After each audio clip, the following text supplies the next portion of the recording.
Good. Oh god. Rewind. Reset. Good afternoon, everybody. This is the first episode of, at this point in time, a Nameless podcast. I do want to do more of these. I was inspired by a close friend of mine, a podcast on Spotify, goes by the name of Ty Loves Movies. Mind you, I am also recording this while streaming on Twitch. That may not be the norm past this point. This was kind of just something I wanted to try on a whim.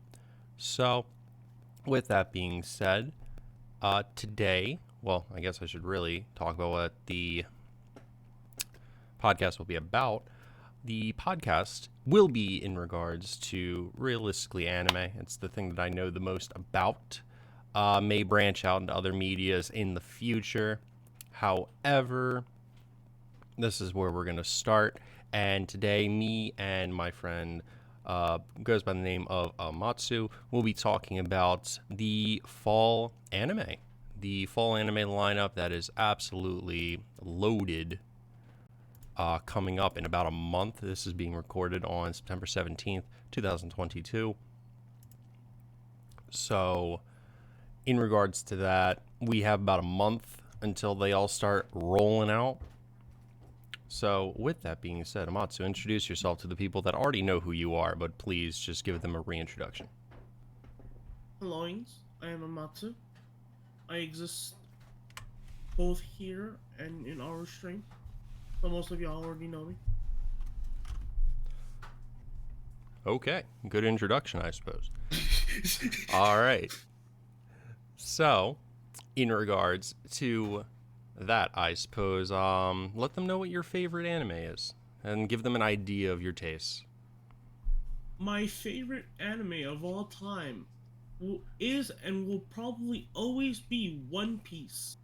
One of the longest running shonen anime out there and one of the big three. That being said, my second favorite, I don't know if you'd really consider the anime, but my second favorite manga of all time is Tokyo Ghoul. That's a good choice. Anime's kind of trash. Fair enough. Fair enough. Anime got butchered, but I mean, I consider it as just like as a piece as a whole, I guess. Well, I agree. The manga is absolutely amazing. Honestly, when I read it, I was blown away by how much I liked it. So I can get behind that being the number 2. Before we get into it, I actually stopped at Barnes & Noble before I came out here. And they actually had just reloaded everything, but there was nothing really I wanted. But the one thing that did catch my eye, I finally acquired Volume 1 of Hellsing Ultimate, the Ultimate Edition, sitting there on my shelf without a place to go. I have to build the second shelf. Finally, that second shelf has been sitting in that box for almost a year now. It's about time that I actually go out of my way to open that and get it going. Also, Cuss, thank you very much for the Twitch Prime sub. Once again, just reiterate, I am recording this while on Twitch, so you may hear me thank a sub here and there. Also, whoever comes up with a name for the podcast that we decide's the best one, you get VIP role. So, you guys got that to work towards. So, with that being said, we are doing this podcast once again on the fall 2022 anime lineup, which is absolutely stacked. I don't remember the last time we had an anime season that was this so much stuff to look forward to. Do you? Nah. It's not even just the fact that there's so much to look forward to. It's the fact that we know for a fact it's gonna be flames. It's not even just like a debate of whether it's gonna be flames or not. Like, it's not, we don't know going into it. Like, we just have titles. No, we know these are gonna be flame, and they're all stacked. I agree. Now, normally, for those of you who do not watch too much anime that are either sitting in my Twitch chat or that are listening to this and were curious, usually when a season comes out of anime, they divide it, obviously summer, spring, fall. This is the fall 2022. Normally, there's like 1 or 2 blockbusters, and then there's a couple big indie hits, such as Summertime Rendering was this summer's Vivi Florida song was last summer's big kind of not an indie hit, but it was the out of nowhere, wow, this is really something special. But this, we actually have about 6, 7 blockbusters, which is unheard of. Everything coming out at once. And I guess let's get right into it. Where do we start? I mean, honestly, probably with the elephant in the room with Bleach. It's the biggest one out there. That is, yeah, I'll give you that. I'll give you that. Yes. So, Bleach, one of the big three anime between Bleach, One Piece, and Naruto. Bleach was the first one that ended its run as an anime. What year? What year would it have It ended? was like 2012, 2013, if I'm not mistaken. That sounds about right. Yeah. So, 2012, this anime came to a close. They never animated the final arc. Well, here we are 10 years later with the um God, I am blanking on the year. March 27, 2012, and it's coming back with the final arc, the thousand year blood war arc. Yes. And that's what I was going to say. The advancements in animation have this looking like a completely different show. Bleach, Thousand Year Blood War debuts October 11th, 2022. And so far from the trailers, I was never. Amatsu here was the big Bleach fan. I never watched Bleach when I was younger. However, in that second trailer when Ichigo uses his Bankai, I got hype. I didn't even know why I got hype, but I got hype. It At wasn't just it's the culmination of the fact that we got Ichigo's famous Bankai, right? That combined with the brand new crisp ass animation, because when the series ended in the final arc, we were getting a taste of what was the brand new animation. Like that final arc of Bleach looked really fucking good, but it unfortunately ended there because it lost traction because of all the filler and everything like that, right? So we get it back with even better animation than that. We got the Bankai, and then there was the remixed OST, which was Ichigo's main theme of number one. Bro, it was just a culmination of those three things done so well that made that trailer, even for non like Bleach fans from earlier, or just people who don't even know, it made it so sick. You know what I mean? I do know what you mean. And another thing that's really nice, because filler is what killed a lot of people with Bleach. Back during the mid 2000s, once again, for those of you who do not watch too much anime, back in the mid 2000s, seasonals weren't really a thing. You kind of just Mm-hmm. ran year long, which is why shows like Naruto have so many filler. Shows like Bleach, which was obviously the most infamous of the big three for its filler. Actually, about a third of the show is filler. I looked it up when I started watching it a couple years ago, probably like 3 years ago now. I believe it's actually closer to like 50%. I believe it was like 45 to like 48% or something like that. Yeah, and it's ridiculous. It's absolutely ridiculous, but Mm-hmm. that's how it was back then. From what I read on somewhere on Twitter, I'll have to find it. They are splitting this into four curves. It's going to be 50 episodes for Thousand Year Blood War. This isn't going to be a one-off kind of thing. They're not going to do what they did with Shaman King, thank God.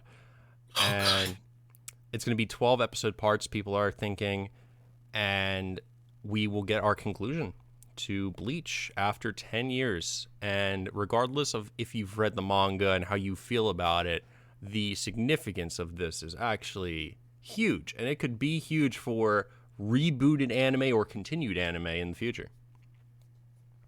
Um, honestly, yeah.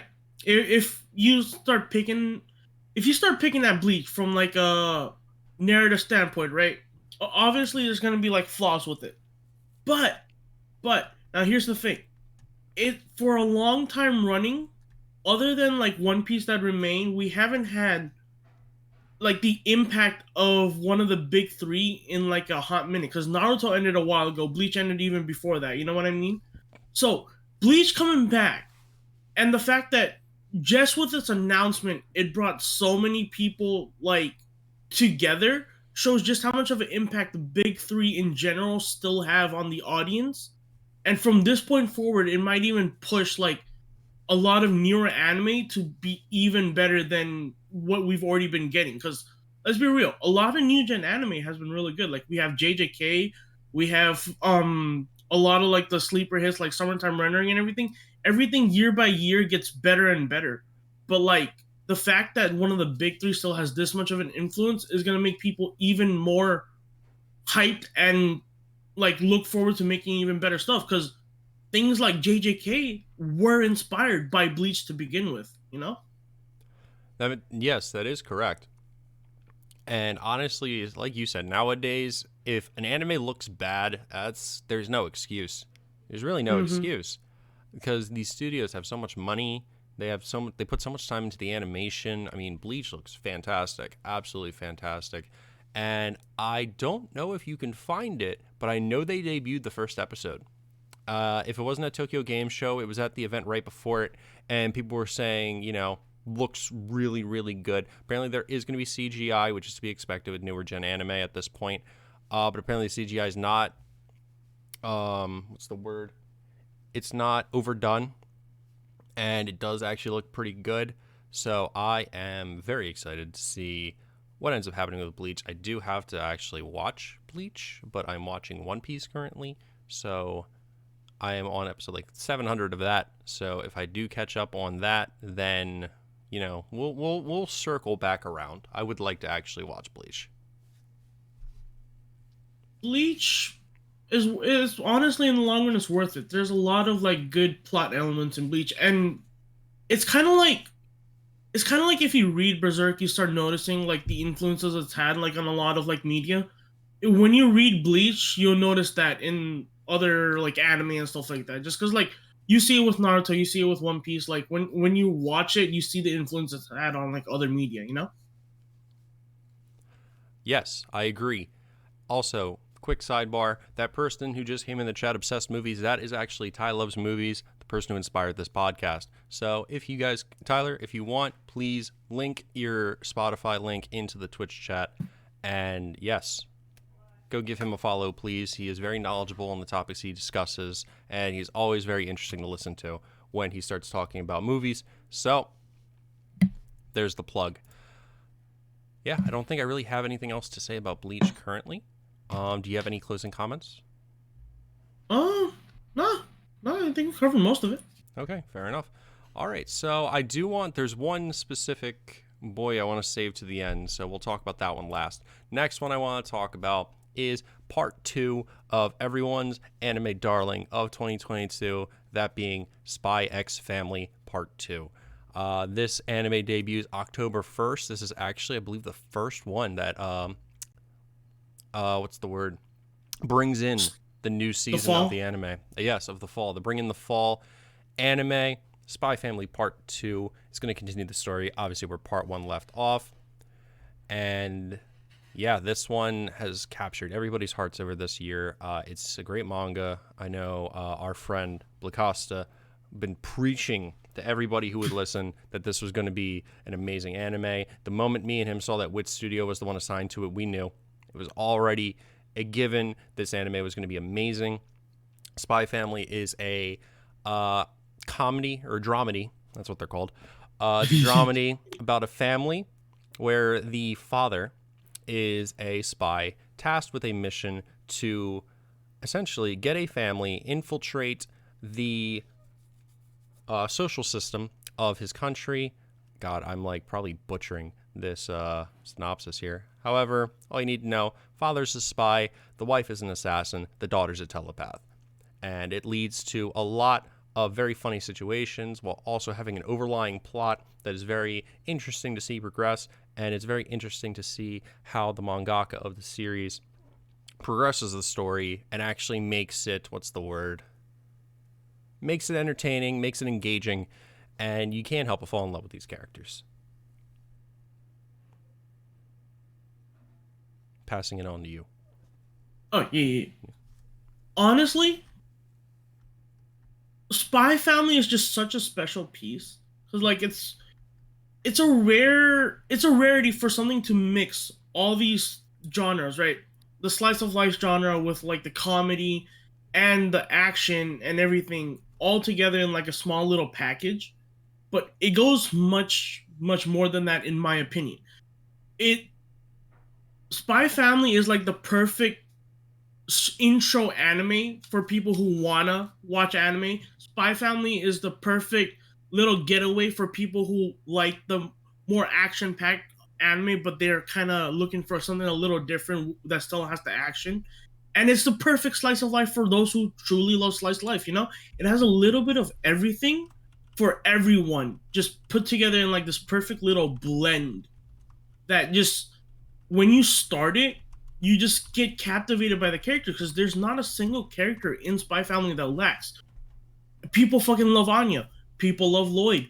People love Yor's brother has fucking people captivated because of how shenaniganly adorable he can be. Freaking, I love the teacher personally. Freaking Yes. elegance. Hendrickson. I believe that's who it is. Hendrickson, Henderson. bro. Henderson. I was thinking Henderson. Seven Deadly. Yeah. Yes. Another thing is each character is very colorful in their own way. Um, and that kind of adds to their charm. Um, Anya being, getting into all these issues that she gets into. You're struggling with being a housewife while at the same time trying to ignore her more sinister side. Whereas Lloyd, our titular main character, has to deal with everything going on around him while also having no idea. That's another point I forgot to make about the plot.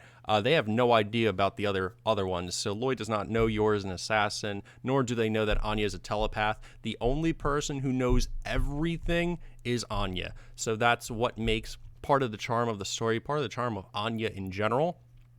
Anya is a fantastic character. I mean, I don't really think there's anyone weak in this cast at all. I think the weakest Mm-mm. person would probably be Becky, but that's only because Becky's just kind of a side character to begin with. And even then, she has a lot of good character moments in the manga that have not happened in the anime yet. But she's a really, really good character to hang around Anya. So, with that being said, Spy Family coming back in the fall. This one might win Anime of the Year. It's going to be tough. But we can talk about what we think is going to win Anime of the Year, I guess, at the end. But this and Demon Slayer are probably going to be 1 and 2. I don't think Attack on Titan is going to get it. I think Attack on Titan was too long ago at this point. Yeah, it's been a hot second since AOT, but I mean, nonetheless, AOT is one of the greatest of all time. So Agreed. And someone's going to have a problem with that online. But, he hasn't read the manga. He doesn't know. We're not going to get in. That's a discussion for another day. Yeah, I guess closing comments on Spy Family. Once again, Spy Family airs on October 1st, 2022.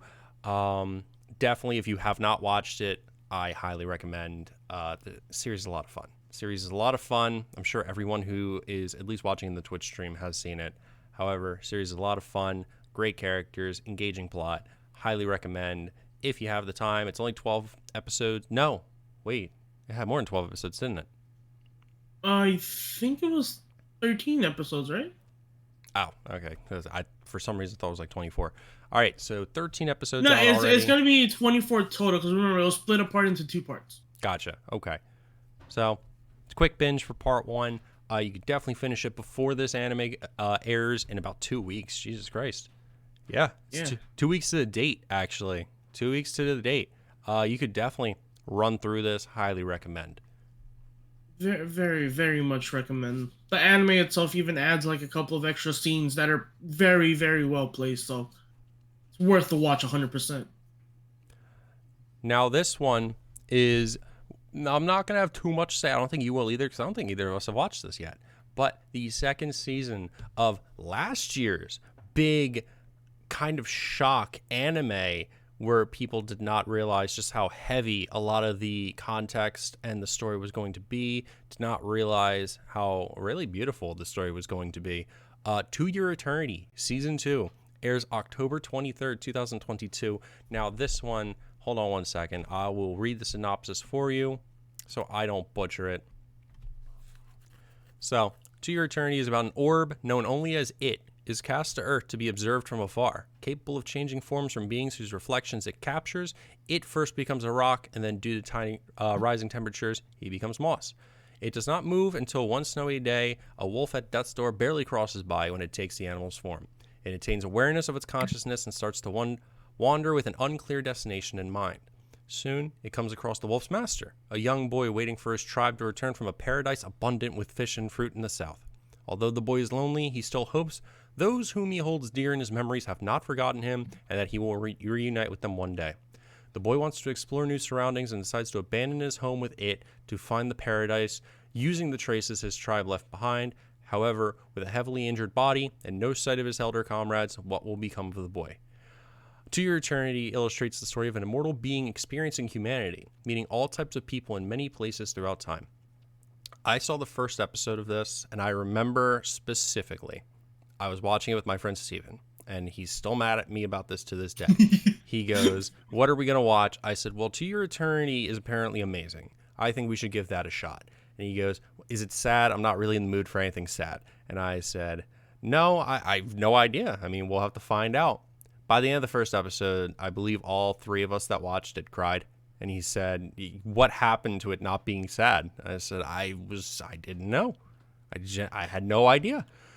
But To Your Eternity is a very, very interesting concept. I am a big fan of characters, I want to say, like watching from the outside looking in. Because from what I gather about the story, it, which is obviously the name of the main character, it seems to be just experiencing these episodes kind of like us.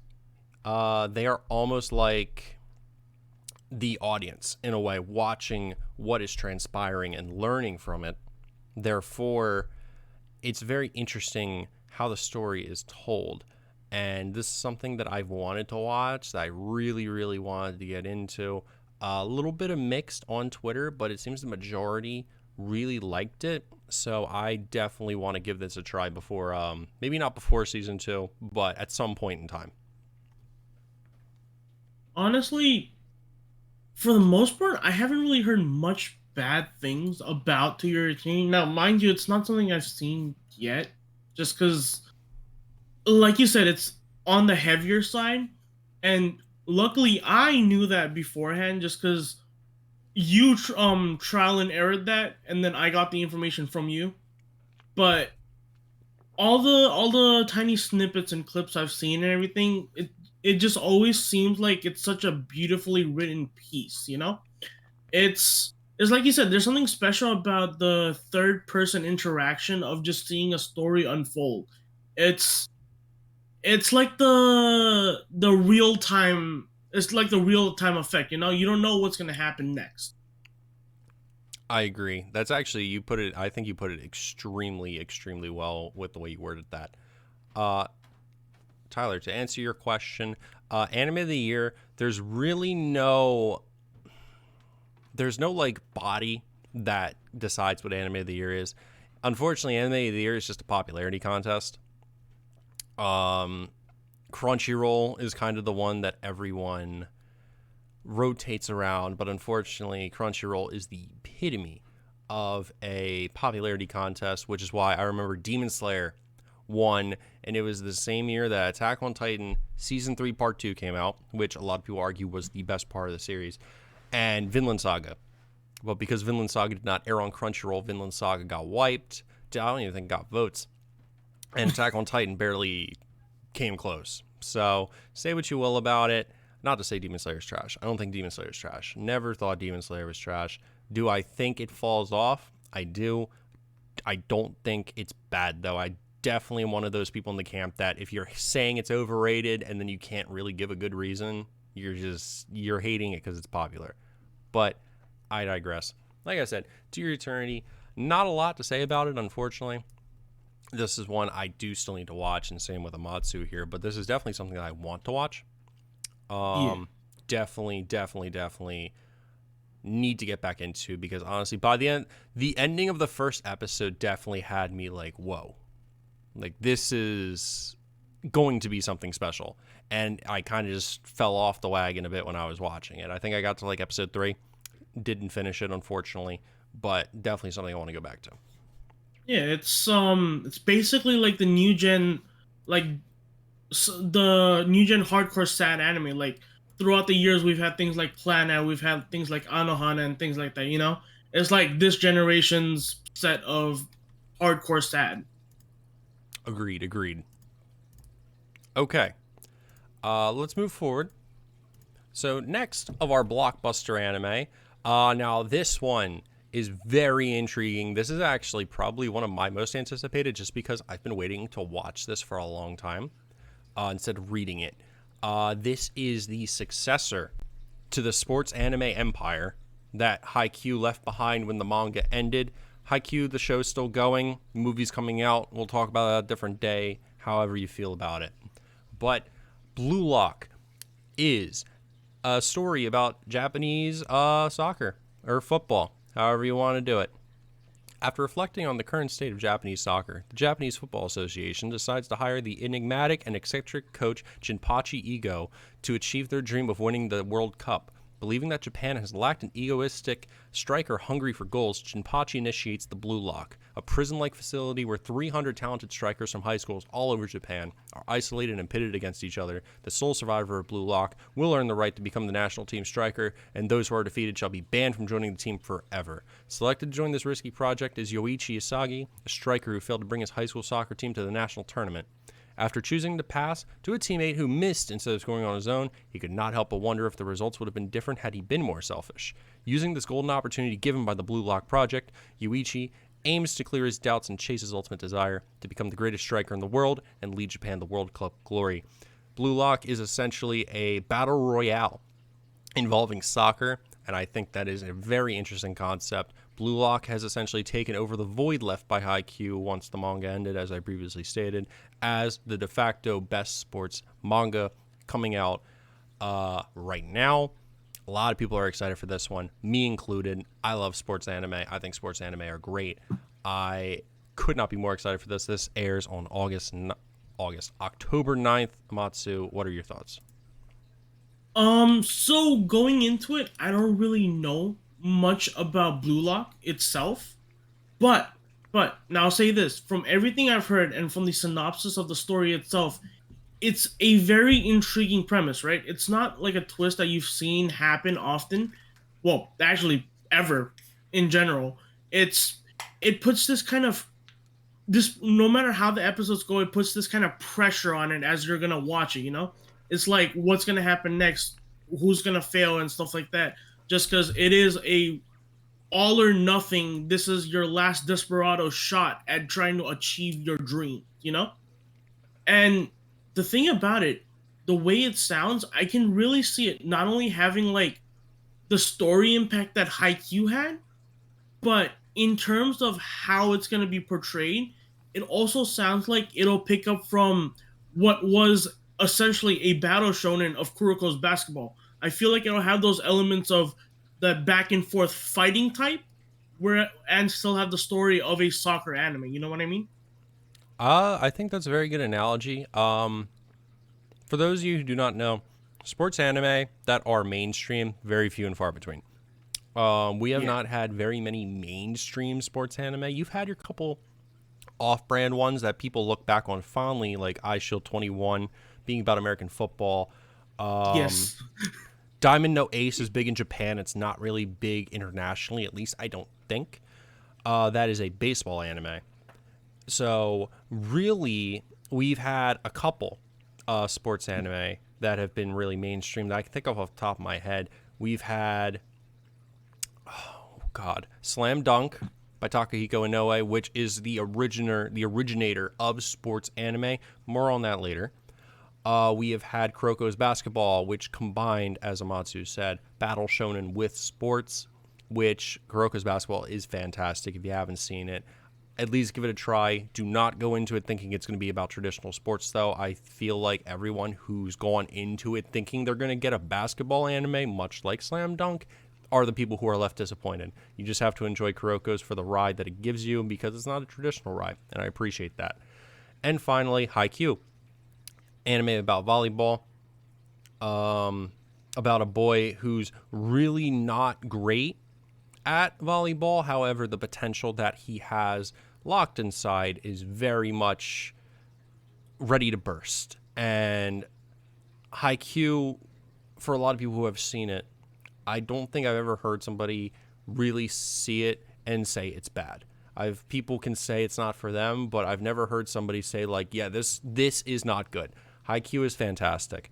And that's another one, if you have not seen, highly, highly, highly recommend. Haikyuu is fantastic. Now, the reason I bring all those up, because mainstream sports anime, I feel like because there's so few of them, they are destined to be compared to one another.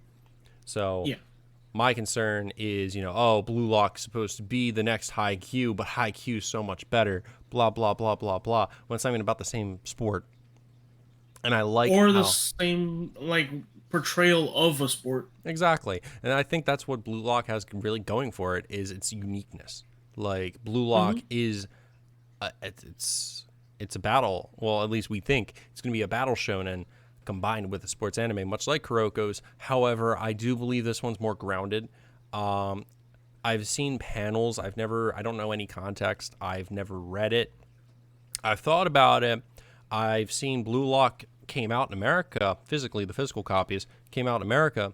I saw Volume 2 in Barnes and Noble, which means at least 2 volumes are out, obviously. So who knows? If I like it enough, I may start picking it up. We will see. I collect manga, so that is my bad habit, I guess you could say. But It sorry. it genuinely seems like like obviously the manga itself like got traction, right? But the one thing about sports anime, it tends to satisfy a lot better once it's turned into like the anime portrayal. Like you see the movement, you see how tense every like shot can be. Like if it does good, I feel like it'll blow up. I like that. I like that. I agree. Unfortunately, that's kind of where the conversation stops. This is just something that I'm really looking forward to. And I know there's a lot of people who have read the manga that are really looking forward to it. How many people have this pinged? Because they will show how many people like have it on their like, oh, I'm interested list. This one's got 99,000, which for this site's pretty big. I'm using my anime list, by the way. This is also one that, it's brand new. So 99,000 for something that's brand new is very good, but Yeah. it's not as good as the other one that's going to be brand new. We'll get to that soon. This one, I just kind of want to brush over because me nor you have really much to say about this one. This is a remake. Urusei Yatsura is getting a remake coming out October 14th, 2022. This is one of the OG Magical Girl anime. This one is something that Aru is really looking forward to. And honestly, her hype has got me looking forward to it. I don't know about you, but this is definitely something I think I will look into. The thing, you see, I'm wary of the word remake on anime now, just because of the bitter taste that Shaman King has left in my mouth. It's fair. It it feels like most remakes are kind of like bringing it into like new light with like the new animation and everything like that, but it also feels like they're trying to condense it on the way as well. So like some do it really well, and then others like Shaman King kind of leave a bitter taste because like they kind of butcher it on the way. You know what I mean? Agreed, agreed. But Shaman and King's problem was that I feel like they didn't have faith in the build-up. Shaman Yeah. King, for those who don't know, Shaman King is older. Shaman King is told almost exactly like how 90s anime and manga are told. Whereas, you have your couple introduction chapters for the characters, and, you have these off stories that don't matter to the main story. However, it's used to develop, not really develop, but indicate the kind of person that our main protagonist is, along with the deuteragonist. Is that how you pronounce it? Something like that. Yeah. Yeah, deuteragonist and Shaman Kings are really good, in my opinion. I think it's very interestingly told, but they skip all of that. And they just kind of jump you into the main story. And with how long Shaman King is, and how much subject matter there is that's going to matter later, I did not like that. Did not like that at all. I gave up on Shaman King like 5 episodes in.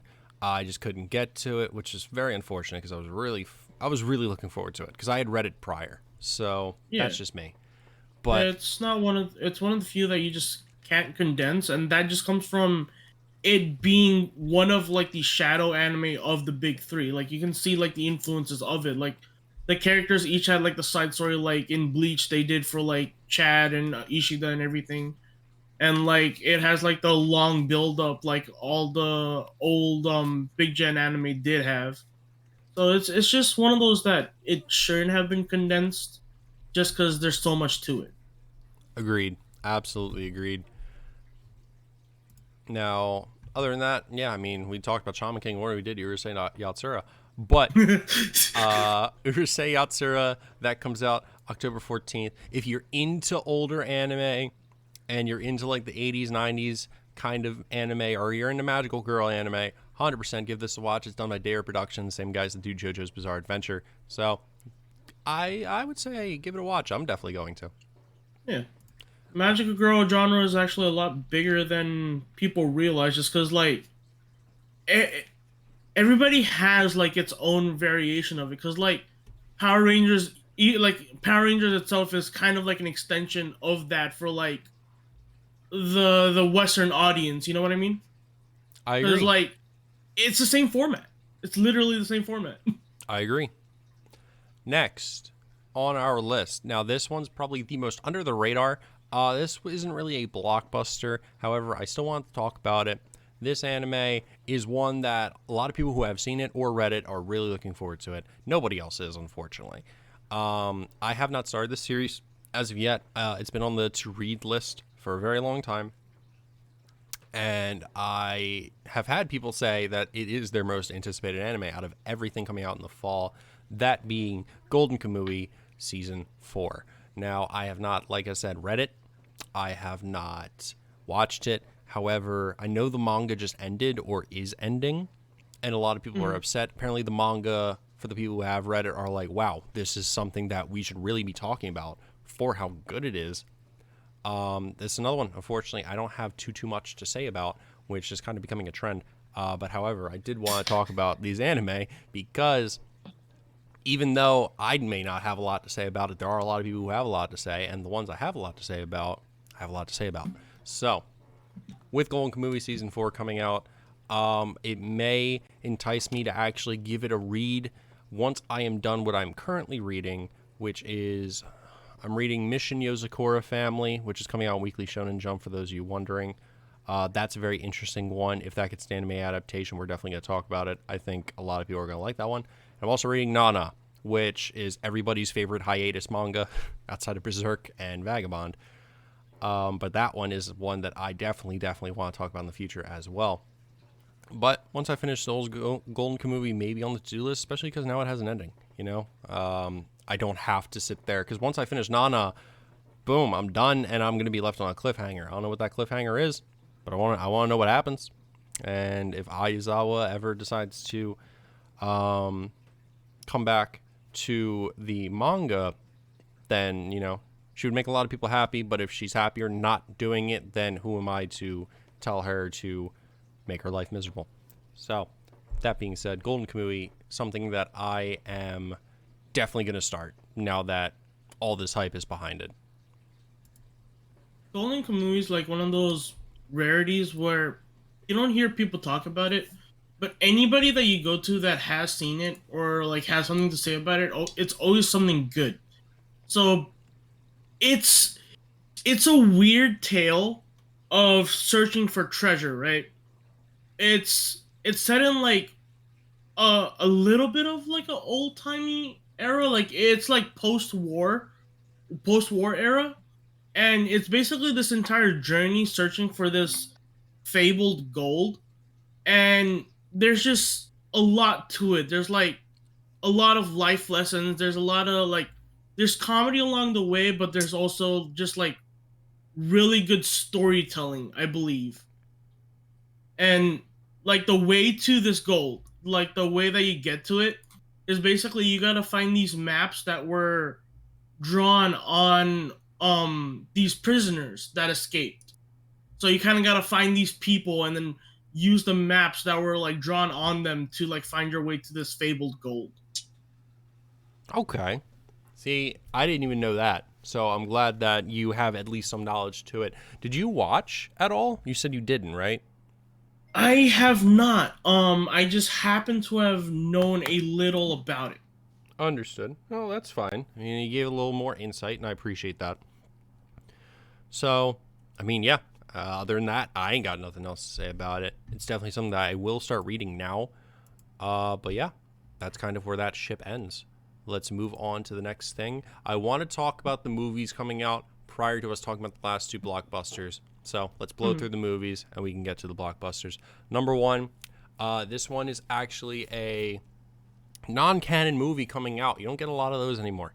A non-canon movie coming out for a very popular show. That show being That Time I Got Reincarnated as a Slime, the movie. It's called Scarlet Bond. I am interested.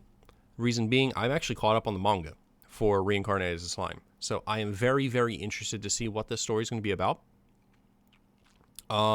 This one is something that I'm actually very much looking forward to. It comes out November 25th, 2022. I don't know if that is a theatrical release or if that's going to be when it's released online. Not clear on that. However, That Time I Got Reincarnated as a Slime. Very, very good series, in my opinion. It's an isekai, but it's not your typical isekai. And that's what I really appreciate about it. So, reincarnating as a slime is actually one of those weird ones I haven't touched as of yet, but it's such a phenomenal series, right? Nobody has much bad to say about it from anything that I've seen. It's like it's one of the greater isekais out there, and I it's one of the few that I wasn't expecting to get movies in general, but for it to be getting like a non-canon movie, that one intrigues me. See, I'm interested. I'm off the train of non-canon movies. Non-canon movies is so mid 2000s. I'm over it. Or it's not even mid 2000s. It's mid 90s at this point. Well, actually, no, Yeah. because Inuyasha had a couple mid 2000s ones. No, I'm over it. Return to Cooler, it's great, but Cooler should be canon. Broly should have been canon long before he was. And that's what I really like about movies now. People say it's kind of ruining the genre in a way. But, like, let's be real. Demon Slayer, Mugen Train, we're not going to sit here and pretend. Fire. Yeah, we're not going to sit here and pretend that wasn't a great film. Dragon Ball Super Broly, not going to pretend that wasn't a fantastic film. Fire. Yeah, and we're not going to sit here and pretend that there was one more. I'm blanking on it. I don't know. Is One Um Piece Red? Is that a canon film or is that up in the air? that one's up in the air still, I believe. There's canon segments to it. So it may fall under the semi-canon, I guess, because I believe I believe in the manga they've referenced Uta maybe in like one of the more recent panels, and like they do show like Shanks with Shanks with the devil fruit and everything like that in his treasure hold. So there is like bits and pieces there that are like part of how Shanks wound up at the island where Luffy is and stuff like that, but it's still kind of up in the air. Understood. And someone in chat, Kyrie, is saying kind of canon. So we'll go with that. Yeah, Kind of canon. And you know and what? again. I'm blanking. 3 movies just came out for a big anime that are non canon, that being My Hero. So, Oh yeah, yeah, take that as you will. My I, Hero and Seven Deadly actually. Seven Deadly got some non-canon films as well. you're right. I forgot about those. So, yeah, usually I'm not big on non canon. However, That Time I Got Reincarnated as Slime is a series I really like. So, yes, my bias is showing through. But I also really like My Hero Academia. So, take that as you will as well. Oh my god, we still have to talk about My Hero. My Hero Season 6. Oh, We'll get to oh that. yeah. We'll get to that. I forgot to pull up the tab for that. Anyway, That Time I Got Reincarnated as a Slime is coming out November 25th, 2022. Look out for that one. It should be pretty good from what I've seen from the trailer. Next, we have this one. I mean, I'm going to call it what it is. We have Your Name 3. It is called Suzume's Locking Up. I'll be honest, I'm over it. I'm over it. Your Name was fine. Your Name was fine. Weathering with You was like, okay, but it's the same film for the most part. If anyone listening to this has a problem with it, say what you will. I liked Weathering with You. nowhere near as much as I liked Your Name, but that's because Your Name's the first one. And with every film that comes out that is essentially a sequel to Your Name, really diminishes how much I like Your Name. And I don't like that. I don't like that. I want to like Your Name. I do. I do. And these people, they're ripping it off of me. I hate it. And if Tyler's still in chat, he's probably sitting there going, wait a second, there's a second Your Name? The answer is yes, unfortunately. Your Name goated. It is goated. Actually, Weathering with You is not. When I tell you, Weathering with You, I'm not going to spoil it. I'm not going to spoil it because if anyone's interested, definitely watch it, give your own opinion. I think the plot is interesting, but I think Your Name just was lightning in a bottle. And the fact that they keep trying to capitalize on it is really starting to piss me off.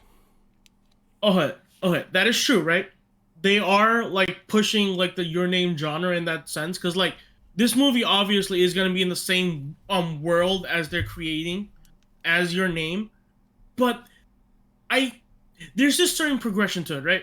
So Your Name, it had a very simple concept, like it wasn't a convoluted like because like there's supernatural aspects to each of these movies, right? But Your Name wasn't like a convoluted supernatural aspect. It was a very simple one. Whereas in Weathering with You, they started kind of throwing a lot into it, right? There was a lot in Weathering with You that kind of muddled the movie itself. It's not a bad movie by any means. And if you watched it before Your Name, you probably like it more than Your Name.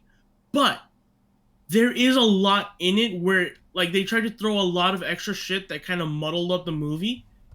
But now into the third one from the trailer and everything, it seems more like they're going more into the supernatural aspect and not shying away from trying to make that the main focus.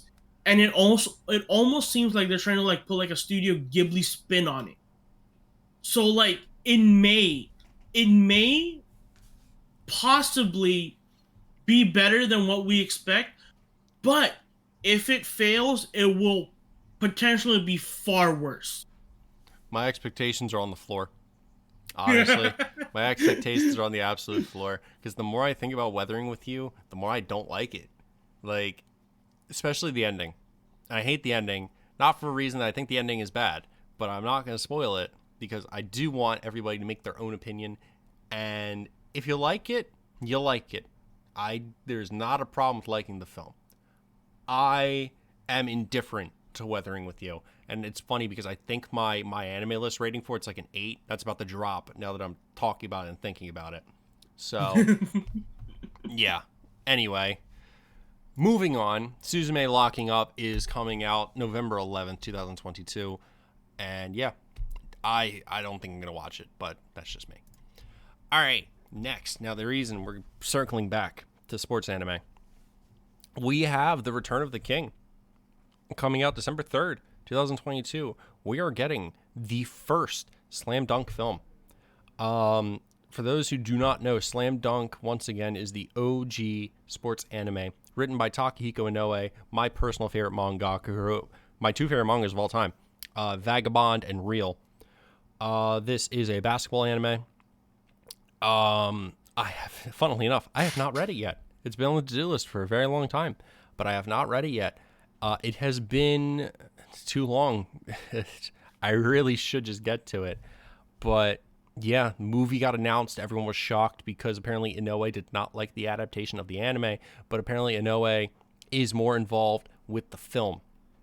So I'm excited. My excitement is peaked for this film. If this film comes out in theaters, I'm going to be there. I didn't even go to Dragon Ball, but I will be there for this. You best believe. Takahiko Inoue, to me, is... his art style is what really grips me, but the way the story of Vagabond is told and the way Real is told, for those who don't know, Real has 3 main characters, and Real is about wheelchair basketball. Fantastic story.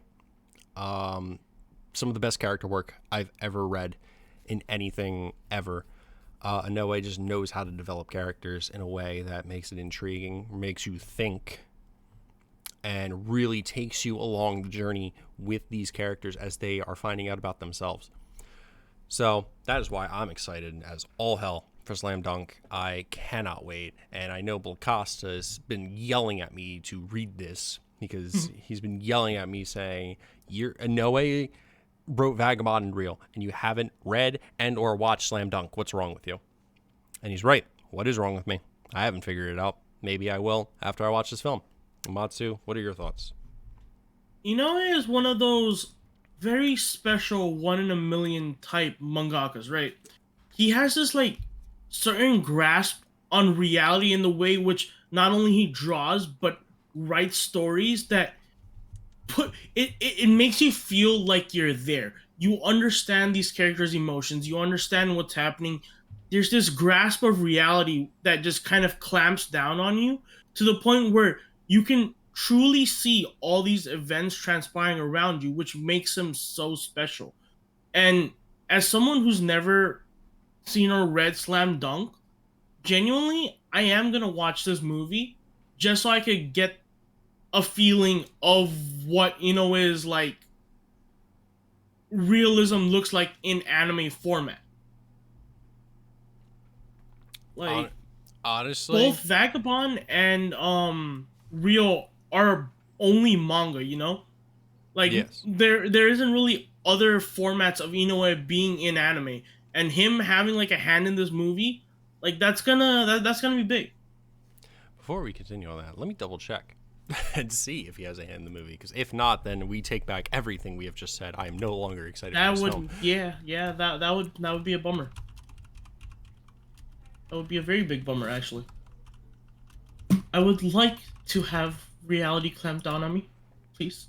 Okay, Takahiko Inoue is the writer and director of the movie. Okay, Shit, even more hype. yeah, okay, there we go. All right.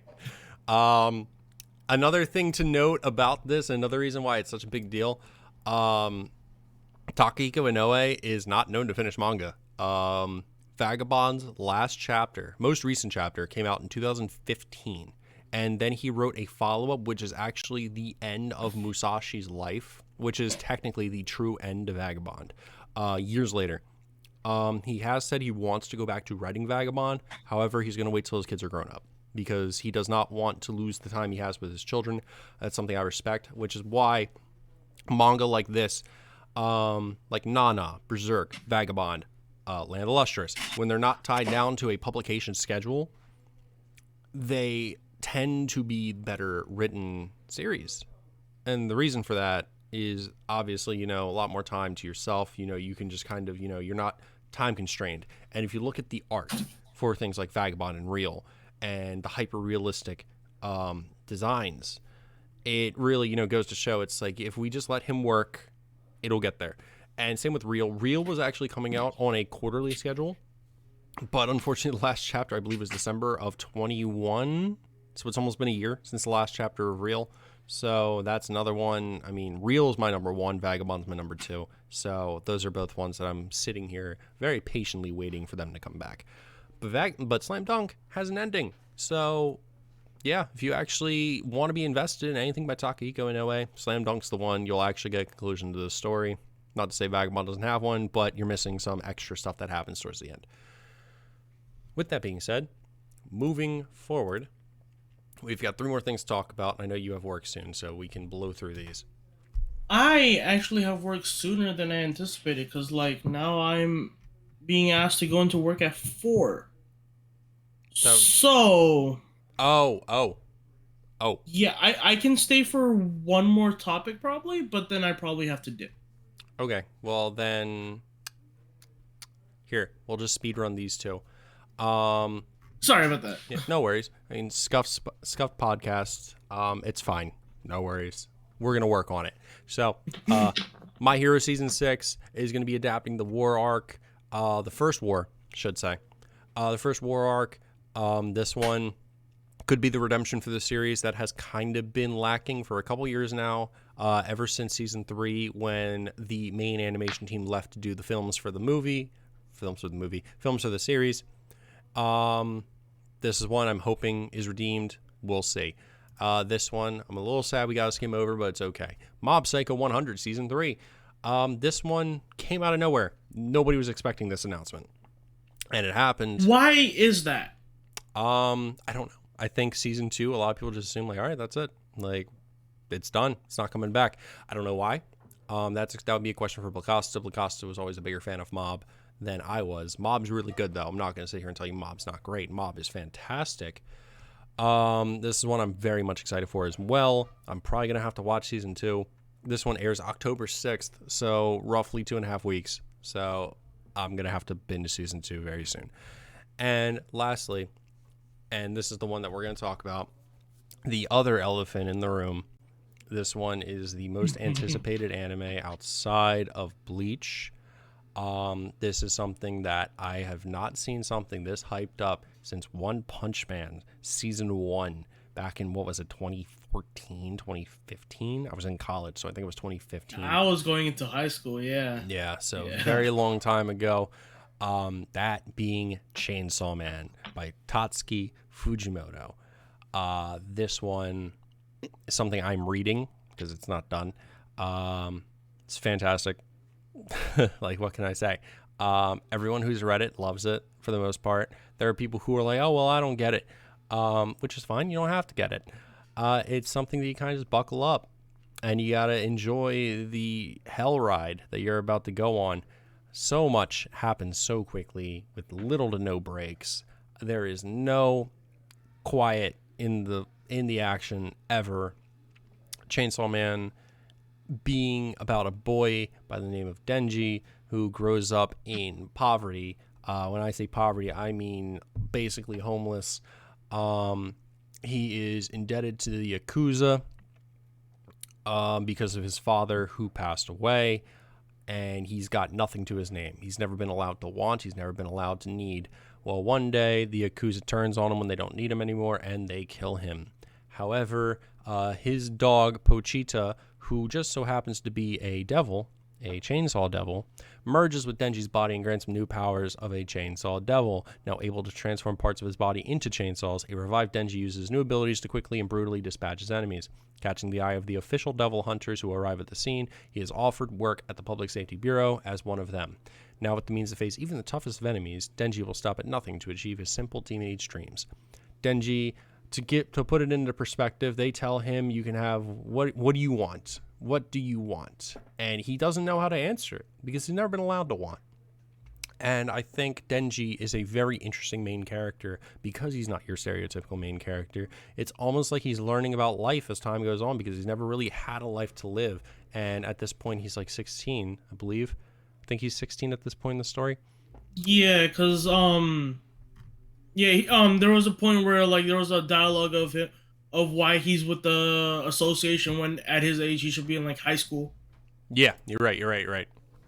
So Denji is a very interesting main character to me. It's almost like, and I think this is why I like Denji so much. I didn't like him at first, believe it or not, but the more I read it, the more I thought about it, the more I liked him. He reminds me of Meruem from Hunter x Hunter, because for those who don't know, Oh my Meruem god. Meruem is essentially born in his arc. He is then learning about life just throughout his time living, like understanding his feelings, his emotions. And as he learns about these things and he learns empathy and things like that, you see him develop as the character that he does eventually become, which is why Meruem is actually probably my top two antags of all time. That number one for me being Sasaki Kojiro from Vagabond, which it's a similar character arc in a way. And I'm not going to sit here and say, well, Denji's a better character than Meruem. I'm not going to say that. Denji is still developing as a character. Meruem had his arc in it. His arc concluded in one of the most beautiful arc conclusions of all time. Don't at me. Chimera Ant is as good as everyone says it is. Don't listen to the people who anti-hype it. But Chainsaw Man coming out, what's the date? October 12th, comes out the day after Bleach. That was it, which is that's why I wanted to do Bleach at the beginning and Chainsaw Man at the end, because Bleach comes out the day before. So, yeah. What are your comments on this, Amatsu? I know you're still reading it, so. I am still reading it, but it's like you said, there Chainsaw Man is one of those anomalies. I'm gonna say it like that. It's an anomaly as how well it's written. it's fast paced. There's no break time in between, and yet you still get a full flavored experience of the entire story as it goes. And in my personal opinion, it's one of the perfect mangas to be adapted into like an anime format, just because whether it's 12 episodes per season or it's 24, right? The way the chapters end each and every time, it's like a perfect episode conclusion. Every chapter feels like a different episode, and it ends in such a way that you want more, but you got enough to the point where that is a perfect conclusion point and you can stop there for the time being. But the story itself, it really sucks you in because you're watching Denji learn as you go. And like in the beginning, it just seems dumb to you because, it's like he doesn't understand the basics of life. But then the more he learns, the more you watch him learn, you grow attached to this character in a rather like, I want to say it's kind of like a parental type of way where like you're watching him grow, you know? I And I agree. I think that's a good analogy. it like adds this certain flavor to it. Then there's the overarching story as well of what these devils are, what's happening in the overworld, and then there's all these other well-written characters. Like his handler Aki is fucking phenomenal. The characters around him are great too. Watching him interact with everybody, learning how to interact with the world that which he has never done before, because up until this point, it's only just been him surviving for him. So I like agree. it's such a heartwarming story, and at the same time it's such an action packed story that it just doesn't fall flat. I agree. Tatsuki Fujimoto has a very unique way to tell his stories, which may be off putting to a lot of people at first. Tatsuki Fujimoto first wrote Fire Punch. For anyone who may have read Fire Punch, if you haven't read Fire Punch, I don't know if I'd suggest it. It's very, what's the word? There are moments that are really hard to get through. I do think it's worth it to see the character arc of characters like Agni and, oh God, I don't remember the girl's name.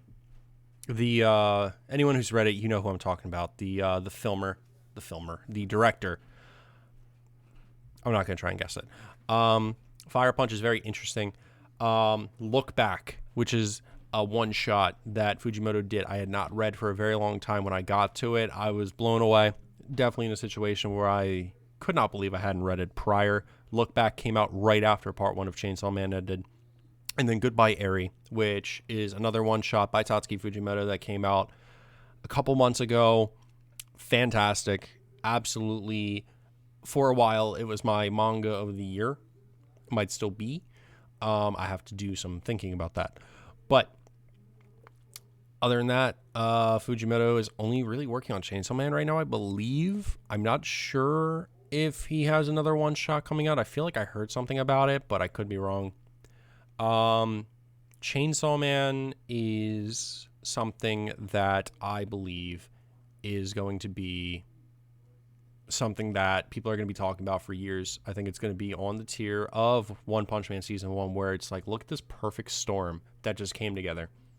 Yeah, One Punch Man like season one is still fantastic. That holds up to this day. That was like almost 10 years ago.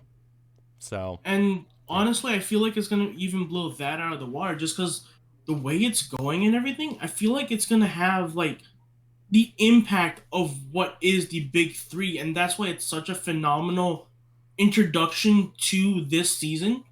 Because yeah, it's coming out a day after Bleach, and in most other cases, any other like anime dropping then may get overshadowed, but that's not gonna happen with Chainsaw Man.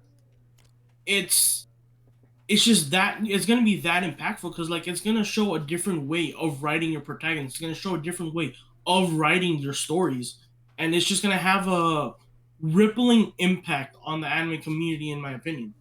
I agree. 110%. There's so much more I could go into about Chainsaw Man. One thing I do want to point out before we wrap up is the female cast of Chainsaw Man. One thing Aru always says, and I'm in agreement for the most part, is male mangaka are really bad at writing female characters. And I 110% agree. There are a lot of indications of that. However, Tatsuki Fujimoto, all his best characters are his female cast for the most part. Characters such as Makima, characters such as Fujino from Look Back, Eri from Goodbye Eri, Rize, Tagada, that's her name from Fire Punch, Tagada. Who else? God, Asa Not from Chainsaw Man as well. What were no you gonna say? no no. Forget about all the main like female like characters he's written. Even in Goodbye Eri, even the mother that Yeah, we don't even really get a good chunk of, like, not only verbally but like in like the way it's portrayed, is so well written just from visuals and watching how the one shot plays out. Like, he even wrote her well and she barely talked. I agree. No, I'm glad you brought that up. That was a real. I think that's a really good example because it is true. The mother is not really there in Goodbye Eri, but that's something you just got to read to find out. So, Yeah. with that being said, this we're gonna wrap this up by saying fall 2022 is stacked. I'm gonna try and keep up with everything. That's gonna be tough. That's gonna be very very tough. Yeah. We'll see what happens. I can tell you right now, Chainsaw Man will be kept up with, and Blue Lock will 110% be kept up with. Mob might be something I wait till a couple episodes are out and binge because that's how I watched Mob prior to Your Eternity. Obviously, I can't watch till I finish season 1. Golden Kamuy, I'm going to read. So, and My Hero, I haven't even seen season 5, so I have to go back and watch that. My Hero and I are on a love-hate relationship right now because of the newest chapter. I'm in the hate section right now. Not to spoil, but my God, how far has Mirio fallen? And he's still falling, and he's still Oh no. falling, and I don't see the end of this cliff that he's falling off of anytime soon. Hopefully that changes next week. However, with that being said, in closing, thank you all to coming out to the podcast. I'm going to wrap up the podcast portion. I'm still going to be streaming. I don't know what I'm going to play. I guess I'll figure that out in the next 5 minutes. I have to figure out how to post this elsewhere. I'm hoping that I can rip the sound or something. I have to talk to a couple people. I do see a recording section, but I think that's more so for YouTube. At least I hope. Anyway, did you guys see that Dress Up Darling is going to have a season 2? I did. That's something that we can talk about another day, though, because Amatsu has to go. Amatsu, any closing comments for the people? Freaking fall season is stacked, and we're all gonna be there's something for everybody. So this one season, after a really long time, fucking let your expectations go out the roof. It doesn't matter how things turn out, there's gonna be something for everybody. Oh, I thought you were going to say more, so I started typing back to the person. All right. Cuss, we have not picked a name yet. I'm probably going to run a poll. I might come up with some on my own, but I'll also let other people come up with some. I like your suggestion. I also like my ball suggestion. Also, thank you for the sub on the way out. So, with that being said, thank you very much for coming to the first episode of the Nameless podcast. Once I figure out a name, you guys will be the first to know. Thank you to all listening, wherever you may be listening from. I greatly appreciate it. Follow me on Twitch at twitch.tv/Mr_Wednesday. The E's are threes. Oh, look who it is. It's Placosta just in time. Other than that, I guess follow me on Twitter. I believe I'm just Mr. Wednesday on Twitter. Yes, I'm looking at it on my screen. Good thing I have that. Mr_Wednesday. Once again, these are threes. Much appreciated to everybody who came out of Matsu. You want to plug your socials? Yeah, I am Amatsu on Twitch, and I believe on Twitter as well. Yeah. Okay, I will make sure I put those in the description. I do want to throw this on Spotify. Probably also going to throw this on YouTube. And we'll see where else I throw it. Might throw it on iTunes too. Why not? Who knows? Throw the line out and see if we catch any fish. And obviously, if you guys want to talk to me about anime, I stream mostly on the weekends. I do have a Discord, which I will link down below. and you guys can join that. And it's not really lively right now, but that's because I don't really advertise it, admittedly. So once again, thank you to everybody who came out, and this is Mr. Wednesday signing off on the first episode of the Nameless